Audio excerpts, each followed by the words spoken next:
El día de hoy vamos a ver lo que es la adherencia terapéutica y cómo influye su proceso en medicina familiar. Vamos a comenzar con un caso clínico rápidamente, donde tenemos una paciente de 59 años de edad. Aquí el médico que la ve de forma inicial comenta que acude a control de diabetes e hipertensión. No menciona si tiene antecedente de alergia. Recordemos que estos símbolos, este tipo de notas, no tienen que ser utilizados de esta manera. Tenemos que hacer un interrogatorio ideal, por favor, para todos nuestros pacientes. Después acude a otra consulta donde se comenta que, bueno, tiene alergia a la metformina, tiene antecedente de diabetes tipo 2, ya lo especifican aquí, y acude por un padecimiento anexo a la enfermedad.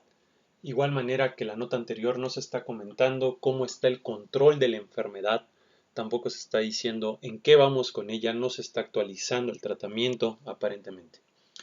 Entonces, lo primero que nos tenemos que comentar, ¿cuál es el pronóstico de esta paciente? Recordando que los pronósticos no se ponen bueno para la vida o malo para la función, etcétera, etcétera. Los pronósticos médicos los tenemos que hacer nosotros en porcentajes y tenemos que saber cómo está el control de la enfermedad para que nosotros podamos establecer este pronóstico. Un ejemplo de este pronóstico sería que según la AUMENT, 15 años de diabetes mellitus tipo 2 sugieren de 2 al 10% de un deterioro grave de la visión. En pacientes mal controlados, cada 1% de hemoglobina glicada agrega 18% de riesgo cardiovascular. Una pérdida del 5 al 10% del peso corporal va a mejorar la sensibilidad a la insulina y los marcadores metabólicos dentro de parámetros va a reducir un 59% la incidencia de neuropatía diabética. Eso sería un pronóstico adecuado, el cual en esta paciente no podemos realizar porque ninguno de los médicos que la ha valorado conoce cómo está el estado actual de nuestro paciente. Esta ocasión ya acudió con nosotros a la consulta y es muy importante recalcar que pues en el automonitoreo comenta 230 miligramos sobre decilitro de glucosa, no tiene datos de poliuria, palifagia, polidipsia o pérdida de peso, y estos son por lo menos en un paciente con diabetes lo que tenemos que preguntar. Si ha tenido alteraciones visuales, alteraciones o lesiones en los pies, síntomas genitourinarios, datos de vasoespasmo, dolor o palpitaciones en tórax anterior, disnea, ortopnea, pérdida del estado de conciencia o edema en miembros pélvicos. Y en esta consulta solicité valoración con bitácora de tensión arterial, al igual que de glucemias, con un franco descontrol y hay que solicitar estudios de laboratorio para ajustar tratamiento farmacológico.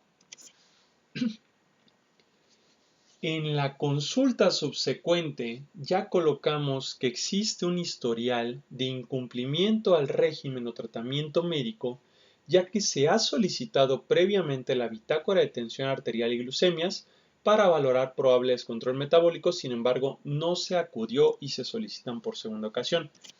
¿Cuál es el problema? Esta paciente, al no seguir las indicaciones médicas, tuvo que ser hospitalizada en marzo del 2021 por un evento coronario agudo de tipo infarto agudo del miocardio inferolateral. Lamentablemente, con esta paciente se dio una complicación cardiovascular debido a que nunca conocimos cómo se encontraba de sus enfermedades de base, y es ahí la importancia de la adherencia terapéutica o diagnóstica de nuestros pacientes. En los estudios de laboratorio realizados por fin, ahora sí, posterior a este evento, notamos nuevamente un descontrol en la glicemia. Tenemos un perfil de lípidos incompleto, ya que nos están mostrando únicamente el colesterol total en 185 y los triglicéridos en 153. Y este es el tratamiento actual de nuestra paciente. Obviamente ya agregamos algunos medicamentos que no estaban antes. Ya estamos con insulina glargina en dosis óptimas, el ácido acetilsalicílico, clopidogrel, dapagliflozina, que tiene un efecto protector cardiovascular. Y aquí está completamente justificado el uso de estatinas por sus efectos pleiotrópicos, como la estabilización de las placas de ateroma. Entonces, es muy importante que recordemos lo que decía el Dr. Charles Everett Koop, que comenta que los medicamentos no funcionan en los pacientes que no se los toman. Y para esto tenemos que saber si nosotros estamos teniendo una conducta pasiva o activa, ya sea del médico o del paciente, y que existe un ámbito de corresponsabilidad. Cuando hablamos de adherencia terapéutica, hablamos específicamente del grado en el que el comportamiento de una persona, ya sea tomar un medicamento, seguir un régimen alimentario o ejecutar cambios en el estilo de vida, se va a corresponder con las recomendaciones acordadas de un prestador de atención sanitaria. Y esto lo dice la OMS. Aquí vale la pena que ustedes se pregunten cuáles son los principales problemas asociados a que un paciente no se apegue a un régimen. Si es necesario decir las cosas con palabras bonitas o ser francamente sinceros con nuestros pacientes sin miedo a espantarlos, o si es nuestra obligación ser condescendiente con un paciente. Carolina en la última clase comentaba que no como tal condescendiente, pero muy acertadamente comentaba que sí empático, si la empatía es algo fundamental que nosotros tenemos que tener con nuestros pacientes. En el cumplimiento del médico familiar podemos reflejarlo como nuestro horario. Yo entro a las 2, salgo a las 8 y es mi horario y lo que salga de ahí no lo voy a hacer. En cuanto al paciente, llegar 15 minutos antes de su consulta, en el caso de ustedes, llegar temprano, vestir el uniforme completo, ¿vale? Es algo que sí o sí tenemos que hacer, pero que en ocasiones creemos que eso nos violenta en las nuevas generaciones. ¿Por qué tengo que hacer mi propio trabajo para el que yo estoy firmando y contratándome? Yo les preguntaría, ¿acaso un católico va a rezar a una mezquita? Claro que no. Si yo sé cuáles son las obligaciones del trabajo que yo mismo estoy solicitando, creo que por lo menos tendría que cumplir con ello. Pero el cumplimiento se va a disminuir a una situación muy simple, donde se va a poder culpar a solo una de las dos partes. Hablar de adherencia, por otra parte, implica una diversidad de conductas, siendo considerada como un factor múltiple, donde se va a englobar la responsabilidad de dos partes, con una adecuada comunicación que facilite la toma de decisiones compartidas. Yo le tengo que explicar a mi paciente que necesita insulina y él tiene que decidir si la acepta o no. Otra forma, y Haines y Sackett lo definen, otra forma de definir la adherencia terapéutica es como la medida con la que el paciente va a modificar su conducta, orientándola hacia la ingesta del medicamento o a las medidas recomendadas por el médico. Y de hecho hay una escala de adherencia terapéutica que Haines y Sackett tiene que nosotros podemos utilizar. ¿Cuántas veces hemos sabido de una referencia a segundo nivel donde el médico, entre comillas, especialista, no explica adecuadamente el tratamiento y seguimiento del paciente y aún así simplemente se atreve a decir revaloración en un año? Llega el paciente con nosotros y nos dice, oiga, ¿y usted cree que está bien este tratamiento? Espérame. La responsabilidad del médico de segundo nivel era explicar ese tratamiento. No es posible que lo haya enviado yo y me lo regrese diciéndome la falacia de revaloración en un año, cuando en un año van a pasar 365 días donde el paciente puede tener cualquier complicación a dicho régimen establecido. Entonces es una barbaridad por parte de los médicos de segundo nivel este tipo de atención. La adherencia terapéutica, la falta de esta adherencia, va a ser la principal causa de falta de resultados. Si mi paciente no se controla, probablemente no sigue las indicaciones. Aproximadamente 1 de cada 2 pacientes no cuenta con esta adherencia.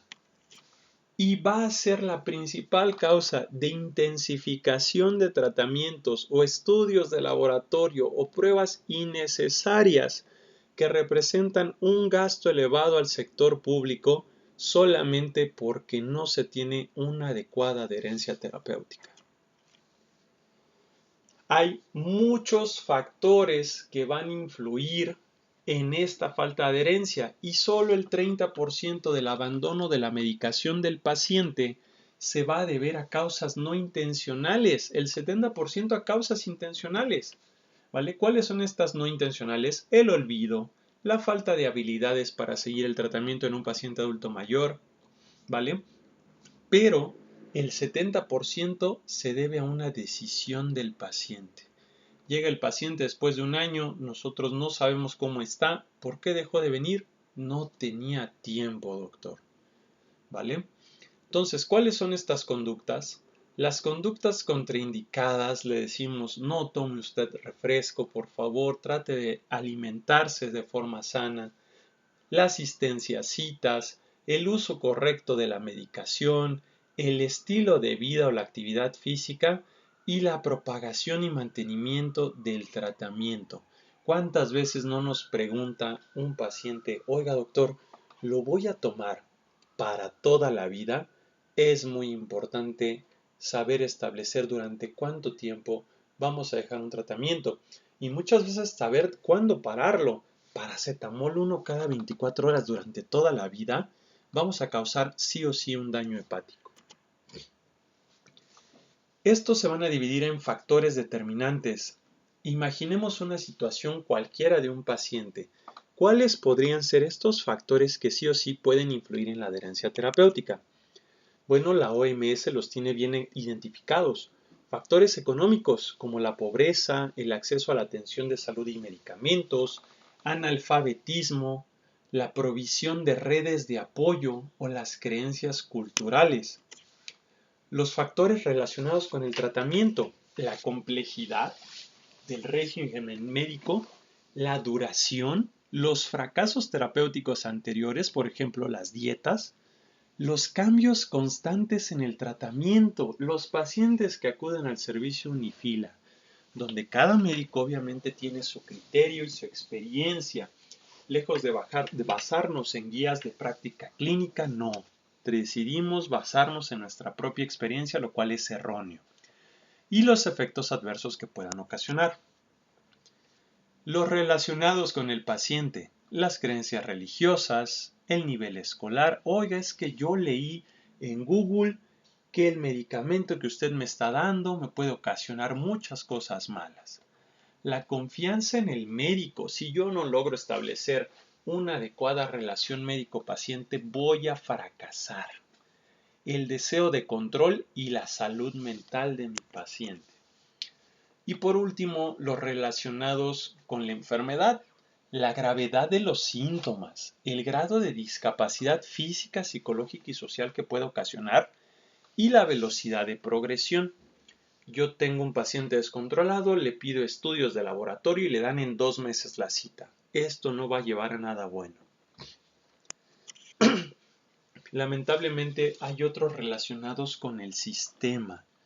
La infraestructura que tengo, la capacidad para atender a la cantidad de pacientes adscritos a mi población, los recursos deficientes, el personal de salud poco motivado para la carga de trabajo que tiene y la preparación inadecuada de médicos. Entré a esta especialidad porque era lo único que podía hacer en mi vida. No hagan eso, por favor. ¿Cómo vamos a evaluar la adherencia terapéutica y en quién se debe de sospechar el fallo de ella? Tenemos métodos directos como la determinación de concentración de metabolitos. Tenemos también los marcadores bioquímicos y los marcadores corporales, es decir, cuánto de concentración del metabolito del medicamento. Obviamente eso está muy especializado, no creo que lo tengamos disponible. Los marcadores bioquímicos, colesterol, glucosa, triglicéridos, ácido úrico, azúcar, por supuesto, glucosa, y los marcadores corporales, peso, talla, índice de masa corporal, índice cintura, cadera. Y también por otra parte tenemos los métodos indirectos, la utilización de cuestionarios de adherencia terapéutica, el test de batalla es uno de ellos, el Morisky Green también es otro que podemos utilizar, el recuento de medicación sobrante, ¿no? Muchas veces llegan los pacientes y nos dicen, no me dé tal medicamento porque todavía tengo losartán, uno cada 24 horas, le damos 30 tabletas al mes. ¿Cómo carambas le sobra el medicamento? ¿No? O el análisis de registro de recetas, saber si se le proporcionó o no el medicamento a nuestro paciente. Entonces, en cuanto a los métodos indirectos, seguramente también han escuchado que le hace falta más medicamento del que le damos, pero si las cuentas salen para 30 días, probablemente ahí haya algo que no o no se está tomando él el medicamento, lo está compartiendo. También existe la posibilidad de que el paciente afirme que no se le brindó el medicamento cuando no existe la existencia y para eso está la posibilidad de corroborar las recetas en original y si nosotros podemos hacer el cambio de esta receta. Es muy importante entonces que siempre nosotros establezcamos en nuestras notas médicas o en nuestros estudios de salud familiar, que ya no son valorables a la fecha del día de hoy, las escalas de adherencia terapéutica, ¿no?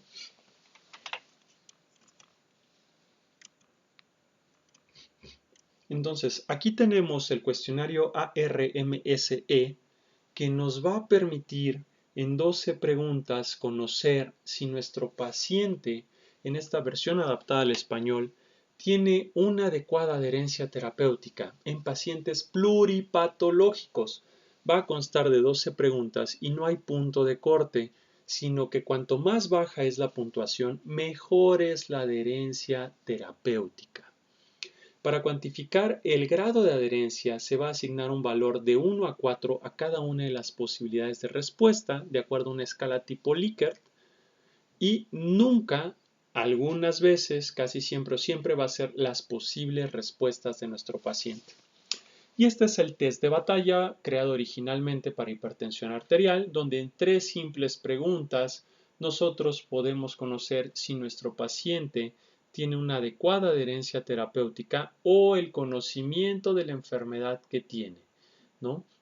Es un cuestionario que se basa en que un mayor conocimiento por parte del paciente sobre su enfermedad va a representar un mayor cumplimiento inicialmente, ¿no? Y inicialmente se utilizó para evaluar la hipertensión, pero hay variedades o variantes para enfermedades crónicas más específicas y bueno, pues es un test muy rápido de aplicar.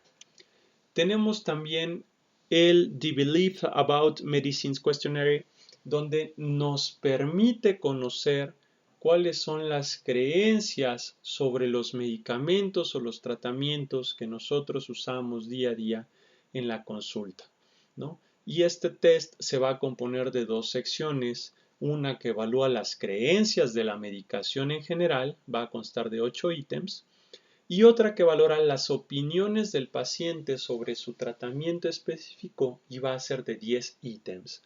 Puede utilizarse en combinación o por separado. Cada ítem se va a evaluar igual mediante una escala tipo Likert de 5 puntos, siendo 1 totalmente en desacuerdo y 5 totalmente de acuerdo. Se ha observado que una mayor puntuación en la subescala de necesidad está relacionada con una mejor adherencia terapéutica, mientras que una mayor puntuación en la subescala de preocupación será relacionado con una menor adherencia. Y de este lado podemos tener también el Drug Attitude Inventory. ¿Qué significa esto? O DAI, ¿no? El inventario de actitudes hacia la medicación. Este cuestionario autoaplicado fue desarrollado principalmente para estudiar la adherencia terapéutica en el campo de la psiquiatría. Las afirmaciones van a clasificarse como verdaderas o falsas y cada respuesta es puntuada con +1 si es correcta o -1 si es incorrecta. La puntuación final va desde -10 a +10 y una puntuación más alta indica una actitud más positiva hacia la medicación psiquiátrica. Sin embargo, en mi punto de vista, creo que puede ser relacionada también a diferentes campos donde no solamente tenga que ver con la psiquiatría. Y bueno, tenemos 2 escalas más como el cuestionario que ya habíamos comentado de Morisky Green. Déjenme señalarlo por favor. y también el cuestionario de comunicación de autocumplimiento de Haines y Sackett. En el Morisky-Green va a valorar si el paciente adopta actitudes correctas en relación con el tratamiento de su enfermedad y se va a considerar cumplidor si el paciente que contesta correctamente las 4 preguntas, no, sin embargo, a partir de una sola pregunta es incumplidor. Y en el de Haines y Sackett, representado en la tabla número 2, si el paciente reconoce que tiene dificultad alguna en las 3 preguntas, se considera incumplidor. Es un método muy fiable si el paciente se declara no cumplidor y es útil para indagar sobre las razones de la no adherencia. Se recomienda en la práctica clínica como método de referencia a ustedes en medicina familiar. Y pues bueno, lo que tenemos que hacer es buscar cómo mejorar la adherencia terapéutica. Tenemos 4 opciones. La primera es una estrategia educativa basada en información personal, un sistema de recordatorios de medicamentos, la información sobre el padecimiento de nuestro paciente. En cuanto a una estrategia de apoyo familiar, integrar a la familia sobre el conocimiento de la enfermedad y su tratamiento.